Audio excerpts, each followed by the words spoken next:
Hi, my name is Angela Richter. I'm a senior fashion merchandising student at Marist College, and today I'm going to share my honors thesis with you. This is a project that I created to explore my love of social sciences and history through the lens of art and fashion design. And I'm really excited about this project. So I'm going to share my screen with you and walk through the process of creating the Pure Truth Project. So the Pure Truth Project is focused on researching, analyzing, and displaying the forgotten histories that continue to have a profound impact on our communities today. The Segregated by Design campaign, in particular, focuses on housing policies that created unequal opportunities for minority families in America. My objective in this project was to take the research and history studies on the topic and develop visual representations that would tell these stories and inspire meaningful conversations about the issue at hand. And I decided to do this because through my research and conversations with some of my peers and colleagues, I found that American history is sometimes not taught or portrayed in a way that tells the full story of how strategic and systematic discrimination was and shaped our society. And those facts really continue to have an impact on how our system works today. And one of the most powerful ways to represent these ideas is often through visual design that can serve as a form of communication.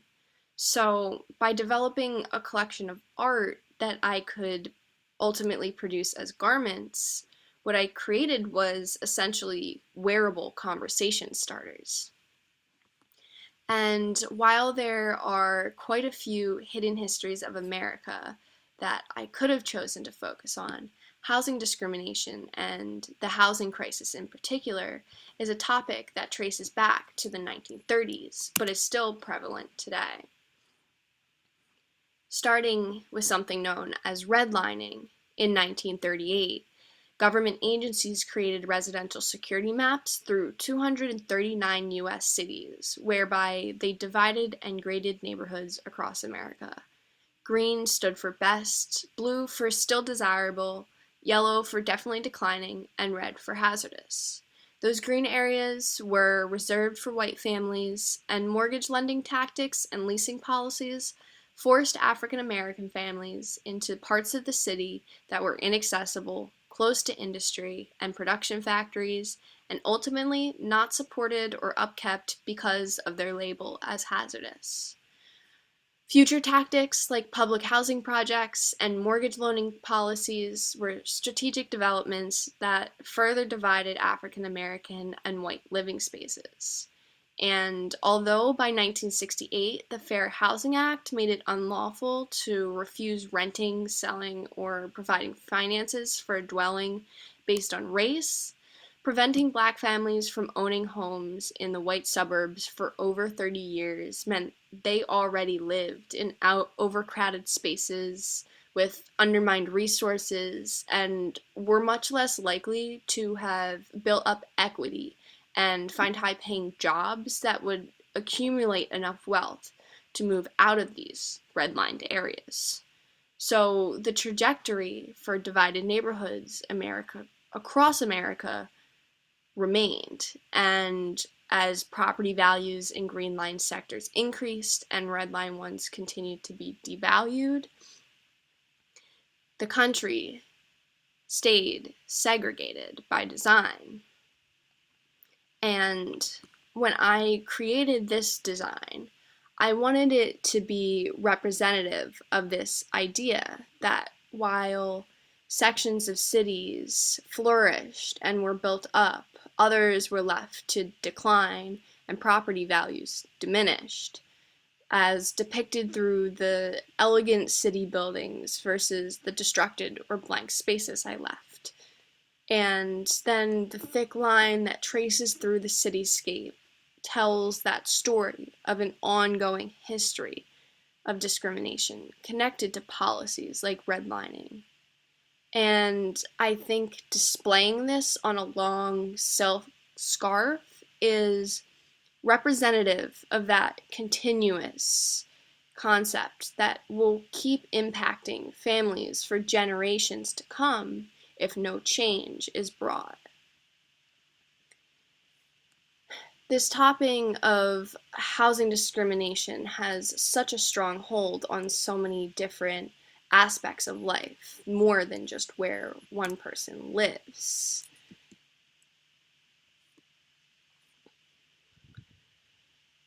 It also determines the other fundamental resources that might be available to them.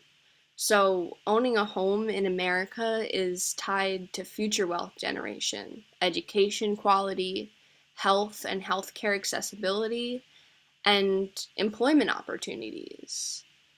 And the design I created for this one was very data driven, and I wanted it to represent the statistics of disparities between white and African American communities that have emerged because of these discriminatory housing policies. And when I made the design, I wanted the process of it to also be symbolic of the driving factor. Um, so I used coins and red string to make a relief print.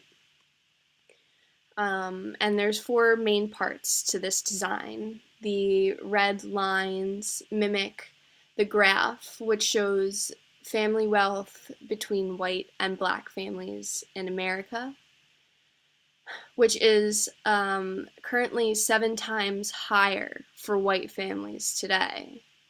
And within this wealth gap, there are 3 primary statistics represented in the monetary value of the coins that I used. In the top section, 28 cents shows the 28% home ownership gap.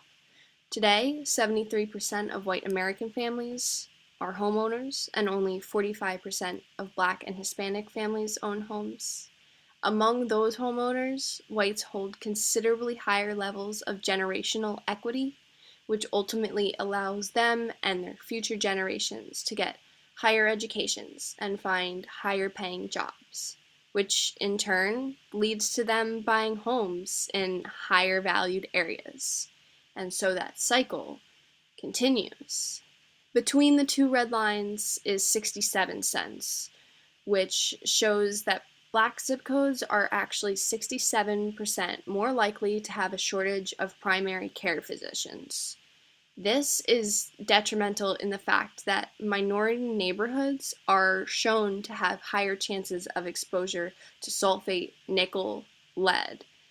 And that's not only caused by the poor location of the neighborhoods near industry and manufacturing plants, but the physical upkeep of buildings and homes in these areas is often inadequate too. Exposure to chemicals like these can cause serious health issues, including cognitive and behavioral disabilities, which ties into the study that shows that living in poor neighborhoods over consecutive generations reduces cognitive skills by 8 or 9 points, as represented by the 8 cents at the very bottom of the print. And that is roughly equivalent to missing 2 to 4 years of schooling for a child. All of these facets that are impacted by housing discrimination are fundamental aspects of life, and they really work in a cyclical way. So this cycle is represented in the scarf I created through the colors and symbolism of a silk painting. So the depiction of a red line that traces the edges and cuts through the center is a reminder of this connection between all the different aspects of housing, health, education, and employment. It's a visual representation of how these policies have had a profound impact on the system, and the imagery of a brain and the roots within it is a visual that talks about how there's an impact on the psyche of the people who have been subject to years of discrimination. I used three primary colors, red, yellow, and blue, to represent how these are rudimentary aspects of life that all work together to create something much bigger. And the roots of discrimination and disparity are so deeply planted in our minds and our systems. And this creates the need for having conversations about the topic. It's something that we can start talking about and thinking about how to redesign these systems, how things like housing and education and even production in America can work so that they actually support the marginalized communities that have been diminished year and year again. And finally start working towards building equal opportunities within our communities. And finally, that brings me back to that overarching mission statement of this project, which is to take these histories and observe and interpret them with an unassuming perspective. The quote and name of the project were actually derived from something I had seen painted on the Berlin East Side Gallery. Lead me on my dreams among a different time and space, to share hope with nations and believers, to observe with modesty the pure truth, and to reveal prudently the magic and the mystery. And with that, it was really an experience that taught me about the importance of displaying a country's public history and understanding the impact that division and all of that can really have on people. So when I created this tote bag in particular, I wanted it to be a very simple graphic that was a reminder of the concept. These are the building blocks of our society, and we should study them closely to understand and enact effective change.